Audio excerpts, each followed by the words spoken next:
Olá, tudo bem, pessoal? Como vocês estão? Espero que estejam bem. Bem-vindos a mais uma das nossas videoaulas. Desta vez, nós estamos indo para a terceira videoaula, né?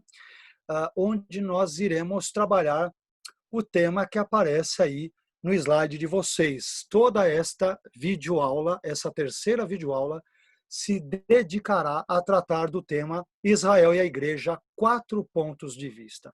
Para isso, eu me valerei deste livro aqui, ó, que é um livro em inglês. Eu acho que dá para vocês me verem na janelinha, né?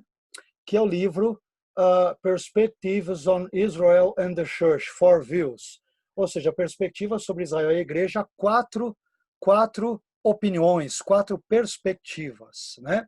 É uma obra que é editada por Shed Brand, é escrita por ele também, pelo Brand, Tom Pratt, Robert Raymond, Robert Salcy e Robert Thomas, tá? Então nós vamos nos basear sobretudo nesta obra, tá? Bom, vamos lá então, sem mais detalhes e preliminares, né? Vamos direto ao assunto. Israel e a Igreja, 4 pontos de vista. Prestem bem atenção nessa aula, porque ela é muito importante, especialmente para o pentecostalismo. Porque, obviamente, vocês devem saber, tanto quanto mais do que eu ainda, né? Claro, que normalmente o pentecostalismo, claro que há exceções, estou trabalhando aquilo que normalmente nós vemos, mas há exceções, eu não estou generalizando, tá? É importante dizer isso. Mas normalmente o pentecostalismo acaba adotando uma perspectiva eclesiológica que tem um viés mais dispensacionalista. E isto ficará refletido também nesses slides, tá? E nós vamos trazer aí as principais leituras sobre como podemos entender esse relacionamento entre Israel e a Igreja. Vocês se lembram que na nossa videoaula anterior, eu mencionei, perdão, que nós teríamos uma aula só dedicada a esta leitura. Como que nós entendemos isto? Será que a igreja é o novo Israel, como várias pessoas ensinam, ou Israel é uma coisa e a igreja é outra coisa, é outra realidade? Como que nós processamos esses dois grandes grupos bíblicos? Israel, ao longo de todo o Antigo Testamento, e por que não dizer correndo paralelamente nas páginas do período interbíblico e neotestamentário, e a igreja no Novo Testamento, haja vista que na nossa segunda videoaula, na aula anterior, nós mencionamos ali que a igreja, na nossa modesta perspectiva, na nossa leitura, parece-me que dizer que a igreja surge no Antigo Testamento é complicado. Já estou dando parte da resposta para a aula de hoje, né? Já dei isso antes, mas estou especificando de novo. Parece-me estranho dizer que a igreja exista ou surja no Antigo Testamento, e parece mais razoável, mais lógico, e por que não dizer mais bíblico, que é o que interessa, né? Porque o mais importante do que um assunto ser lógico é ele ser bíblico. Isso é o que é mais importante. Então, biblicamente, parece-me que há muito maior ou maiores fundamentos para dizermos que a igreja surge em algum momento no Novo Testamento. Sou propenso a entendê-lo que isto se dá a partir do derramamento do Espírito em Atos 2, né? E a igreja, o termo eclesia será citado por Lucas 23 vezes em Atos e nenhuma vez em Lucas, talvez porque a igreja não existisse ainda na época de Lucas. E mais um motivo para vê-la surgindo em Atos, e por que não em Atos 2, correto? Bem, vamos lá, sem mais detalhes introdutórios, vamos para o nosso assunto. Dentre essas perspectivas, Israel e a igreja, 4 perspectivas ou 4 pontos de vista, eu quero destacar então o primeiro, que é a perspectiva tradicional do pacto, da teologia do pacto. Segundo essa perspectiva, meus irmãos, e quem adere normalmente à teologia do pacto ou algo semelhante, é a igreja reformada, sobretudo os nossos irmãos presbiterianos, tá? Igrejas presbiterianas tradicionais, não a igreja presbiteriana renovada, né, porque ela já é mais pentecostal ou pentecostalizada, mas igrejas como a IPB, Igreja Presbiteriana do Brasil, vez por outra IPI, Igreja Presbiteriana Independente e outras, né, você tem a IPU, Igreja Presbiteriana Unida, a IPC, Igreja Presbiteriana Conservadora, normalmente essas igrejas aderem à chamada teologia do pacto, tá? Então, elas vão dizer o seguinte, que Deus estabelece um pacto das obras com Adão, Adão não consegue cumprir esse pacto, e depois ele vai estabelecer outro pacto, que é o pacto da graça, ao longo das Escrituras e assim por diante. Eu estou sendo muito breve, muito sucinto nisso, porque a gente tem vários outros assuntos para vermos ao longo dessa meia hora, mais ou menos, de aula, tá? Da nossa terceira videoaula. Bem, segundo, então, a perspectiva tradicional do pacto, nós vamos ver outra depois, há uma continuidade entre o Antigo e Novo Pactos. E entenda-se também entre Antigo e Novo Testamentos, em termos teológicos e assim por diante.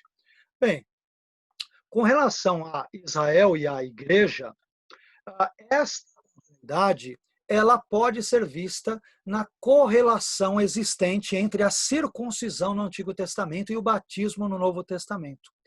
Eu vou traduzir isso para você. Quem adere à teologia do pacto, ele entende que o batismo no Novo Testamento, o batismo nas águas, não confunda com o batismo no Espírito Santo, o batismo nas águas, ele substitui o rito da circuncisão do judeu no Antigo Testamento.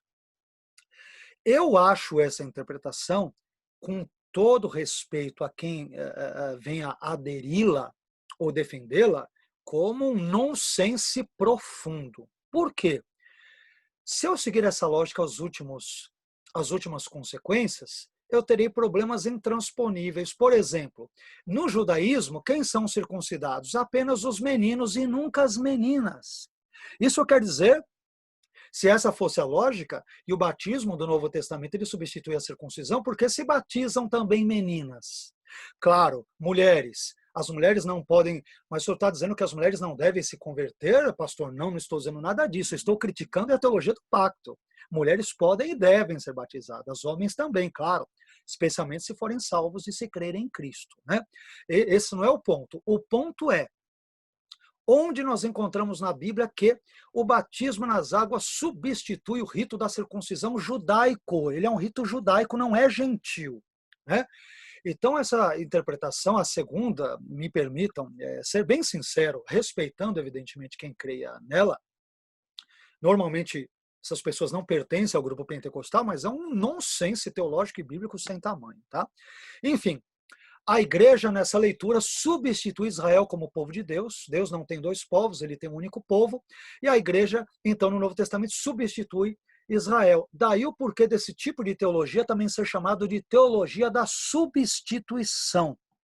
Porque a igreja, no Novo Testamento, ela substitui Israel, de modo que todas as promessas feitas a Israel nas páginas do AT, elas são cumpridas na igreja. Em outras palavras, Deus aponta, ele mira em Israel, mas acerta na igreja. Deus mira em algo que ele vê, mas acerta no que ele não vê na igreja. Quer dizer, eu acho também um absurdo sem tamanho, né? Eu não acho que a teologia da substituição seja bíblica, né? Então, esse é o ponto. Terceiro, não há distinção entre judeu e gentil hoje. Em Cristo eu concordo, visto que Deus está chamando para si pessoas de ambos os grupos. Ok, não há essa distinção em Cristo enquanto crentes, mas o Israel, mesmo um israelita convertido, ele continua a pertencer ao Israel étnico, coisa que o gentil, convertido ou não, ele nunca pertencerá a esse Israel. Então, essa conceituação é problemática. E aí vem o último ponto. Tem um texto, pessoal, que é o texto de Gálatas 6,16, que muitos que defendem a teologia do pacto usam como fundamento para a sua teologia, para provar que a igreja é o novo Israel de Deus. E para isso eles vão se basear, sobretudo, em Gálatas 6,16. Vamos ler o versículo e depois eu vou tecer breves explicações sobre o mesmo, tá? Gálatas 6,16 diz assim: E a todos quantos andarem conforme esta regra, paz e misericórdia sobre eles. E, esse E que está com o tracinho aí, ele é o pivô de toda a discussão. E sobre o Israel de Deus. O que acontece? Eu posso ler esse versículo basicamente de duas formas, e já vou explicá-las aqui. Primeiro, se essa conjunção grega cai, que é traduzida como e, em Gálatas 6,16, esse e que está com tracinho sublinhado, ela for epesegética, epesegética nada mais é do que explicativa. Se ela estiver explicando, né, quer dizer, paz e misericórdia sobre eles, a saber, sobre o Israel de Deus, então, o Israel de Deus nesse texto refere-se àqueles que andam conforme esta regra. E, portanto, nesse caso, eles, o Israel de Deus, são um mesmo grupo. Então, esse argumento mais ou menos favoreceria a ideia de que a igreja é o novo Israel. Essa é a primeira explicação. Eu não concordo com ela, tá? Respeito quem a defende, mas não a vejo defensável em Gálatas ou ao longo das páginas do Novo Testamento. Eu a respeito, mas eu não a advogo. A segunda explicação é a seguinte: se essa conjunção cai, que é o e, né, equivale ao e, equivale ao vav, ao v em hebraico. Se ela for copulativa ou aditiva, ela está adicionando uma informação. Nesse caso, o Israel de Deus, ele é um grupo distinto de pessoas daquelas sobre as quais é dito paz e misericórdia sobre eles. Então, paz e misericórdia sobre eles, nesse primeiro caso, seriam crentes gentios, e o Israel de Deus seriam os judeus crentes. Então, você tem gentios de um lado e judeus do outro, os dois grupos crentes. É com essa interpretação que eu concordo, tá? E, portanto, de novo, respeitosamente, não defendo a teologia do pacto. E a maioria esmagadora dos pentecostais não a defende. Hoje é que está com aquela moda, né? Pentecostal reformado, depois daquela obra do pai, do filho dos McAllister, né, que foi publicada pela Vida Nova. Então as pessoas falam sobre o pentecostal reformado, que, a meu ver, é uma coisa absurda, né, é um oxímoro, é uma contradição ambulante. Ou você é pentecostal ou é reformado. Não dá para ser as duas coisas ao mesmo tempo. Aliás, com o termo reformado, entenda-se calvinista, né? Ser pentecostal e calvinista, né, é complicado, porque pressupostos de uma e de outra teologia, eles entram em choque, eles se conflitam, né? Então, eu acho que a pessoa tem que escolher, ou você é pentecostal ou é reformado. Não dá para ser as duas coisas. Isso tanto é verdade que, né, nessa obra do pentecostal reformado, do pai e filho dos McAllister, Walter McAllister, salvo engano, John McAllister também, né? Eles só conseguem criar esse híbrido esquisito, esse monstro, né, monstrengo, do pentecostal reformado, ressignificando e dando novas terminologias ao termo pentecostal e reformado. Eles mesmos admitem isso, que eles poderão receber crítica de várias pessoas, e eu sou um desses críticos, né? Então, para mim, reformado e pentecostal é um nonsense teológico sem tamanho, é um absurdo teológico. Só alguém que não sabe o que quer dizer ser pentecostal ou não sabe o que quer dizer reformado é que pode querer unir aquilo que não tem liga, tá? Porque tem crenças do contexto reformado que não batem com as do contexto pentecostal. Então, ou você é uma coisa ou você é outra, mais uma vez. Bem, vamos lá. A perspectiva tradicional do dispensacionalismo, esta é, meus irmãos, com as devidas reservas e ressalvas, a perspectiva naturalmente ou normalmente, com exceções de novo, mas normalmente defendida por quem é de vertente pentecostal ou carismática. Então, esta leitura vai dizer o seguinte: há uma descontinuidade entre o Antigo e o Novo Testamento. Lembra da outra perspectiva? Olha lá, tradicional do pacto, há uma continuidade na primeira linha, há uma continuidade. Esta daqui vai dizer, não, há uma descontinuidade. O que quer dizer? Quer dizer que Israel é Israel e a igreja é a igreja. Eu concordo e assino embaixo. Assino embaixo. Segundo, o batismo do Novo Testamento não substitui a circuncisão do Antigo. Assino embaixo. Terceiro, a igreja não substitui Israel como povo de Deus. Assino embaixo. E aí um quarto e último ponto. Não dispensacionalistas, como aqueles que defendem a teologia do pacto, eles começam com o ensino do Novo Testamento como tendo prioridade e, portanto, eles voltam a partir do Novo Testamento para as páginas do Antigo Testamento. Vocês vão entender o porquê da imagem que eu coloquei embaixo. Então, dispensacionalistas frequentemente fazem o inverso. Eles começam lendo as páginas do Antigo Testamento, mas onde quer que quem adere ao dispensacionalismo comece, o dispensacionalista exige que o Antigo Testamento seja tomado nos seus próprios termos e contexto histórico, topográfico, ideológico, teológico e tudo, em vez de o Antigo Testamento ser uma reinterpretação à luz do Novo. Vocês entenderam a lógica? Quem defende a teologia do pacto, que é o slide anterior, eles leem o Antigo Testamento à luz do Novo. O Novo Testamento ele serve de lente para filtrar, peneirar e entender, interpretar todo o Antigo Testamento. O problema é que se você fizer isso, você pode fazê-lo, mas você vai cair no seguinte problema, que eu explicitei por meio do desenho que vocês veem abaixo nesse slide. Estão vendo ali?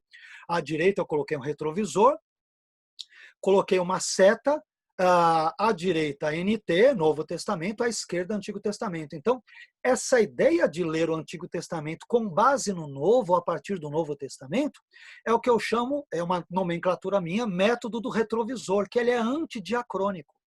O que quer dizer antidiacrônico?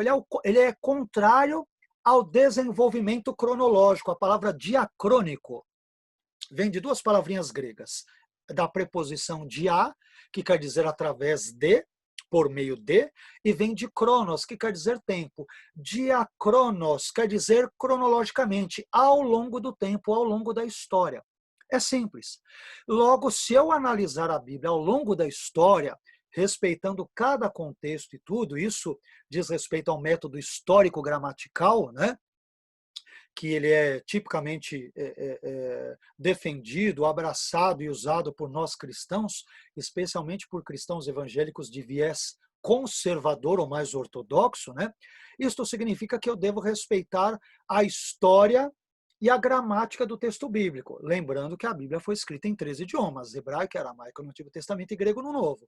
E ela surge num momento ou em diversos momentos históricos distintos, correto?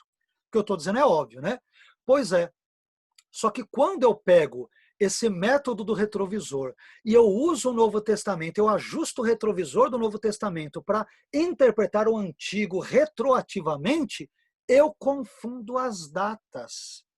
Eu presumo que a linguagem, teologias, pensamentos e contextos do Novo Testamento estavam já presentes no Antigo Testamento. E qual o problema com isso? Esse método é absurdamente anacrônico. É por meio desse método, e somente usando esse método, que quem defende a teologia do pacto, os nossos irmãos reformados, se não todos, a maioria, vão poder dizer que a igreja existe no Antigo Testamento. Não, 1000 vezes não, ela não existe ali. Só se eu fizer esse malabarismo exegético e mirar de novo o retrovisor do Novo Testamento, mirá-lo no Antigo Testamento, imaginar que os personagens do Antigo Testamento eram cristãos. Como que eles podem ser cristãos se Jesus Cristo historicamente não existia ainda? Estão me entendendo? Perfeito? Essa é a crítica, por isso que eu não sirvo a teologia do pacto. Por mais que respeite os seus adeptos, vejo-os como meus irmãos em Cristo, não os vejo não é uma heresia necessariamente, mas eu vejo como um erro teológico, né? E por isso que eu não posso defender a teologia do pacto, porque eu creio que ela não se sustente biblicamente. Bem, mas nós temos dois outros pontos. São modificações desses dois anteriores, da teologia do pacto e do dispensacionalismo. Vejamos o terceiro, que é a perspectiva do dispensacionalismo progressivo. Você tem vários tipos de dispensacionalismo: o clássico, o revisado, o revisionista, o progressivo, né? Eu estou dando ênfase em geral no clássico. Agora, né, no primeiro slide falei do clássico, quando eu tratei do dispensacionalismo, nessa outra ocasião. Olha aí, no 7.2. Esse aqui é o dispensacionalismo clássico, tá? É o slidezinho do retrovisor. Agora nós estamos indo para o dispensacionalismo progressivo, que ele traz ligeiras mudanças, nuances, comparando-se com o clássico. Então, eu coloquei que o título DP aqui não é Departamento de Polícia, tá? É Dispensacionalismo Progressivo. Esse título refere-se à progressiva relação das sucessivas dispensações de uma a outra. O dispensacionalismo defende várias dispensações. Alguns defendem 7, 8, 9, 10, 6, 5, enfim, várias dispensações, não necessariamente 7. Então, as alianças, por exemplo, abraâmica, davídica e a nova aliança, elas estão sendo paulatinamente cumpridas ao longo da história, especialmente hoje, nos nossos dias. Essa é a visão do dispensacionalismo progressivo.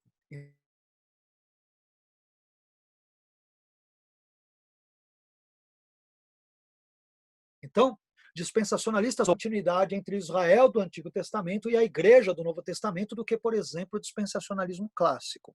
E, portanto, se assemelham de alguma forma aí aos irmãos ali da teologia do pacto, né? Eu espero que vocês estejam me vendo, o Bernardo também, porque apareceu uma mensagem para mim, Bernardo, dizendo que a minha internet está instável, né? Só para os irmãos saberem, enquanto eu estou dando aula aqui para vocês, falei Bernardo, me perdoem, Bernardo é o filho do pastor Júnior Peixoto, né? De tanto brincar com ele, com o filhão do nosso querido pastor Júnior Peixoto, que é o Bernardo, acabei chamando o pastor Júnior de Bernardo, né? Então, pastor Júnior, que está nos acompanhando nesta videoaula, sinta-se à vontade depois por alguma interferência, porque apareceu para mim aqui que minha internet estava instável, né?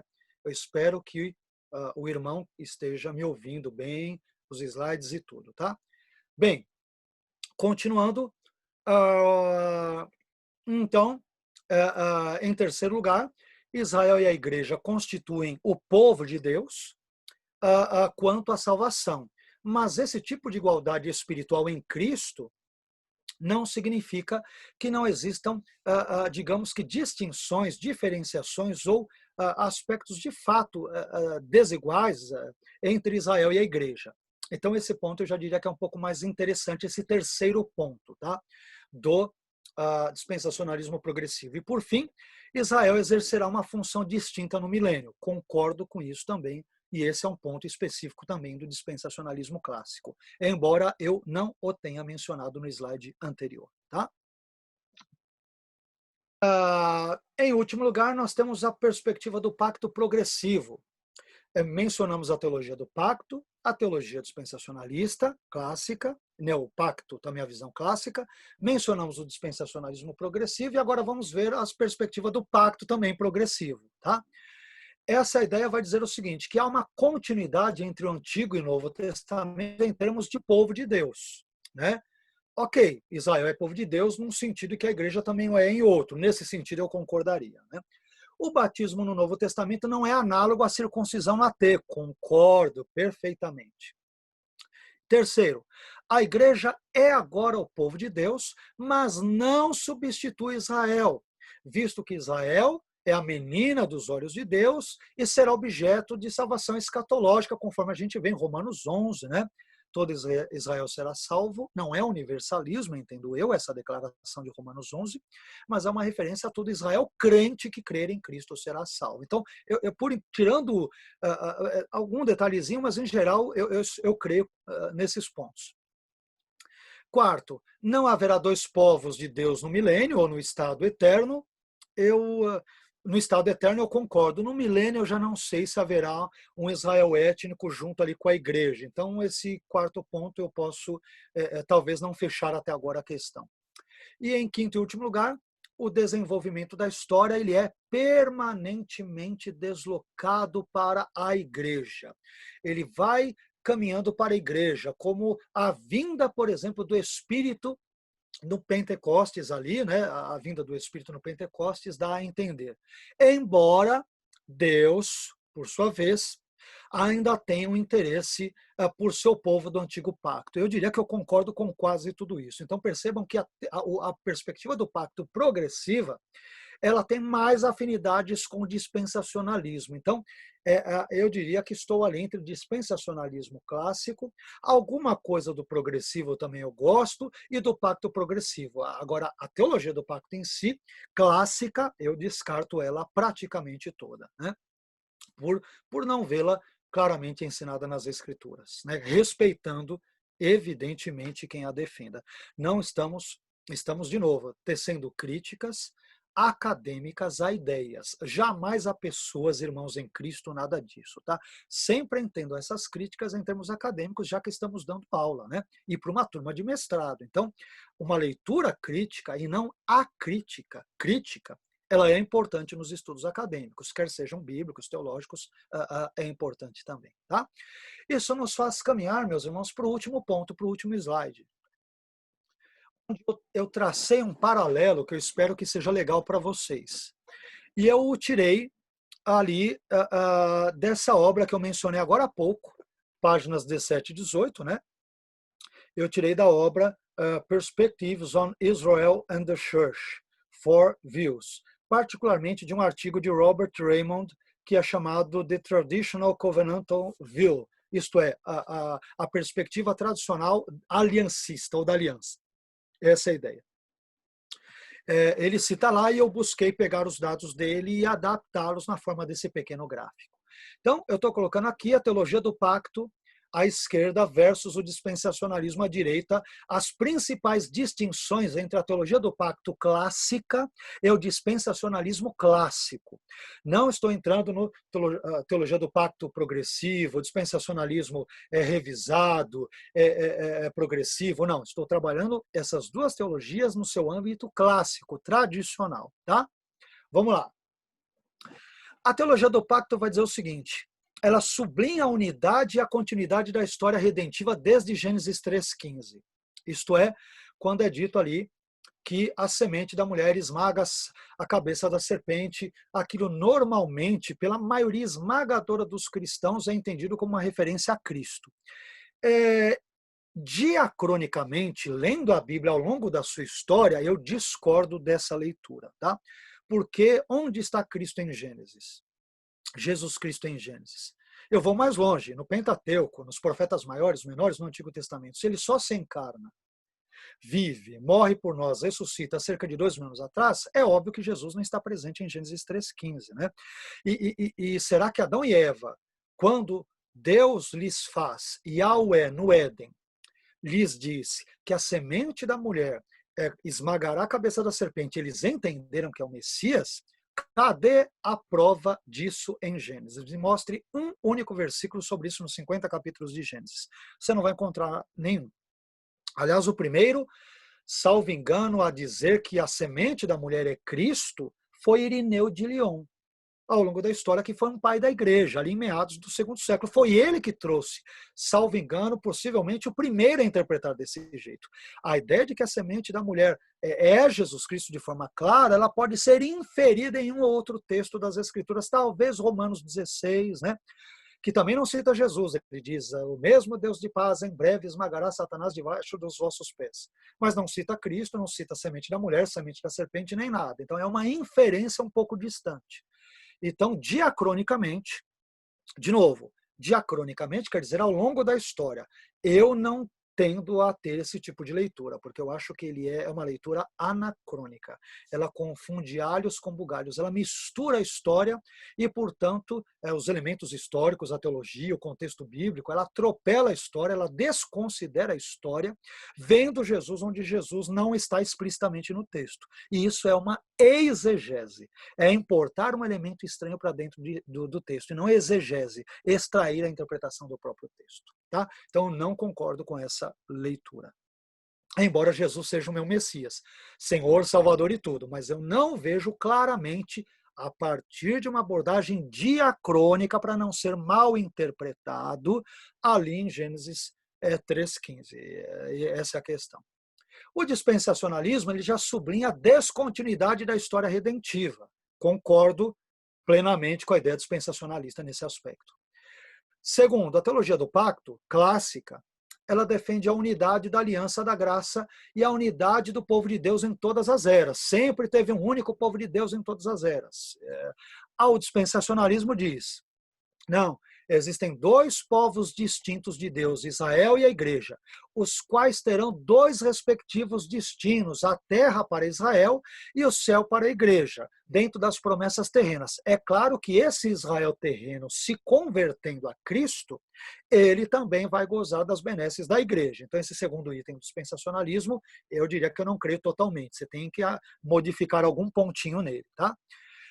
Em terceiro e último lugar, a teologia do pacto entende que os santos do Antigo Testamento eram salvos da mesma forma que os santos do Novo Testamento, pela fé no Messias. Eu nego isto até a morte, né? Porque, de novo, eu tenho que presumir que o conceito de Messias, de um Salvador eterno que morre substituindo pecadores, ele esteve sempre claro nas páginas do Antigo Testamento. E ele nunca esteve claro nas páginas do Antigo Testamento. Eu vou mais longe. Mesmo entre os discípulos de Jesus no Novo Testamento, eles não tinham a noção de que o Messias morreria na cruz. Vocês se lembram daquele texto de Mateus, quando, num instante, Pedro ele diz que Jesus é o Cristo, Filho de Deus vivo, Jesus o elogia, e em seguida ele vai dizer que Jesus de nenhuma forma iria à cruz. Por quê? Na teologia judaica de Pedro, dos judeus em geral da época dele, do Novo Testamento, não havia uma crença de que o Messias ele é Deus homem, isso não aparece no judaísmo, né? E muito menos que esse Messias morreria numa cruz. Isso é um nonsense, não faz parte da crença típica judaica.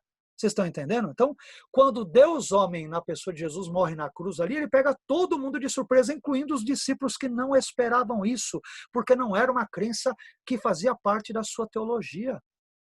Vocês estão entendendo? Por isso que eu acho muito simplista e muito ingênuo dizer que no Antigo Testamento as pessoas são salvas pela fé no Messias que viria, e no Novo são salvas pela fé no Messias que veio. É muito simplista e ingênua essa leitura, porque ela presume que no Antigo Testamento a crença no Messias sempre existiu, e ela não existiu desde sempre. A figura do Messias ela começa a ocorrer de forma mais ou menos mais clara em algum outro salmo davídico, em textos aqui acolá de Isaías e assim por diante, mas na maioria esmagadora da Bíblia, das páginas do Antigo Testamento, melhor dizendo, sem medo de errar, o conceito de Messias não está claro, ele é tardio na história de Israel.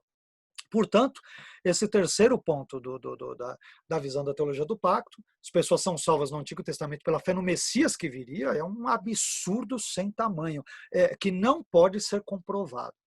Só se eu pegar o retrovisorzinho do NT e mirá-lo na T, mas aí eu estou desrespeitando a história e não estou trazendo uma leitura histórico-gramatical e diacrônica da Bíblia. Eu estou misturando as datas, aí você vai confundir tudo, né? Terceiro item do dispensacionalismo, para terminarmos, ele entende que os santos do AT e do NT são salvos de formas distintas, concordo. Os primeiros, os santos do Antigo Testamento, Abraão, Isaac, Jacó, Jó, José, Davi, Salomão, Esdras, Neemias, eles são salvos pela fé em Yahweh, em Deus, concordo.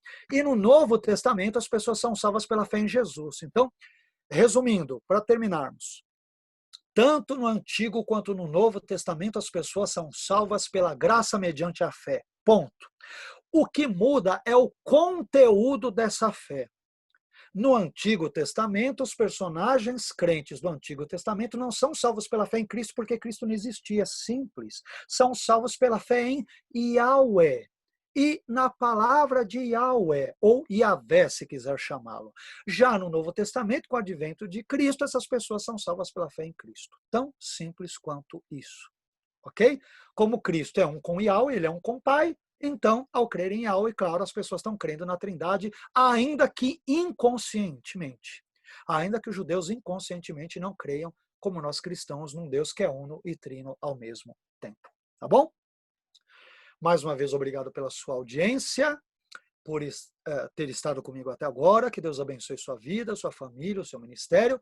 E até a nossa próxima videoaula, que será a quarta videoaula, quando então nós trabalharemos o tema que é uma breve história da igreja. Vamos trabalhar sinteticamente uma resumida história da igreja em alguns slides. Muito obrigado pela sua paciência, pela sua companhia, e que Deus te abençoe até a próxima e quarta videoaula, se Ele permitir. Fique com Deus.